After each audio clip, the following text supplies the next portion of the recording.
بسم اللہ الرحمن الرحیم۔ بھائیوں، آج ماہ رمضان کا 14واں روزہ ہے۔ آج کی اس دعا میں امام زین العابدین ہمارے حالات بیان کر رہے ہیں۔ یا اللہ، ہم کمزور ہیں۔ ماہ مبارک میں جب ہم کوشش کر رہے ہوتے ہیں کہ اچھے بنیں تو بھی چھوٹی چھوٹی لغزشیں ہو جاتی ہیں۔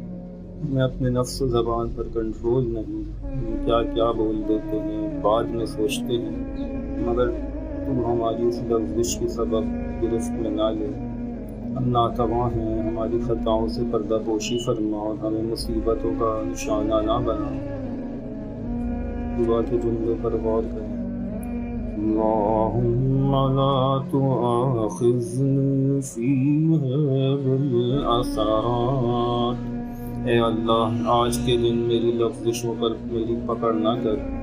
سوچو، صبح اٹھتے ہی فون اٹھایا، ایک ریل دیکھی، پھر دوسری، اور وقت گزر گیا، اور یوں ہی بنا کچھ حاصل کیے۔ اس ماہ میں تو ہمارے لیے اس قدر نیکیاں بڑھانے اور پاکیزگی کے راستے برہم کیے ہیں خدا نے۔ روزے میں تو سانسوں کو تسبیح شمار کیا ہے، قرآن کے ہر حرف پر 10 نیکیاں لکھتا ہے، دوسروں کی مدد اور دیگر نیکیوں میں عظیم ثواب لکھتا ہے۔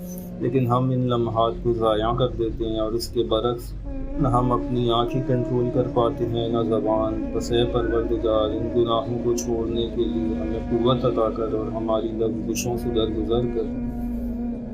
وَأَقِمْنِي فِيهِ مِنَ الْخَطَايَا وَالْحَفَظَاتِ۔ میری خطاؤں اور فضول باتوں سے درگزر فرما۔ ہم سب جانتے ہیں کہ ماہ رمضان میں بھی منہ سے وہ بات نکل جاتی ہے جو دل کو چبھتی رہتی ہے۔ آفس میں کوئی بات کرتے ہوئے کسی کی غیبت ہو جاتی ہے، یا دوستوں میں بیٹھے بیٹھے کوئی فضول بات ہو جاتی ہے جو اللہ کو ناپسند ہے۔ کبھی روزے کی حالت میں بھی پرانی بات یاد آ جائے تو دل میں کینہ آ جاتا ہے۔ یہ دعا کہتی ہے کہ یا اللہ، میری ان باتوں کو بھی معاف کر دے، کہیں میں غفلت میں انہیں چھوٹا سمجھ کر نظر انداز کرتا رہوں اور یہ میرا بڑا گناہ شمار نہ ہو جائے۔ وَلَا تَجْعَلْنِي فِيهِ غَرَضًا لِلْبَلَايَا وَالْآفَاتِ۔ اور مجھے مشکلات اور مصیبتوں کا نشانہ نہ بنا۔ یہ سب سے دل کو چھو لینے والی بات ہے۔ یہ دنیا مکافات عمل ہے۔ ہم سوچتے ہیں کہ چھوٹی لغزشیں تو ہیں، مگر کیا پتہ کل کوئی بڑی مصیبت آ جائے۔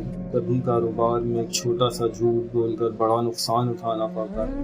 یہ دعا ہمیں سکھاتی ہے کہ اے اللہ، نفس و زبان کی میری کمزوریوں کی وجہ سے مجھے مصیبتوں کا ہدف نہ بنا، اپنی رحمت سے ہمیں بچا لے۔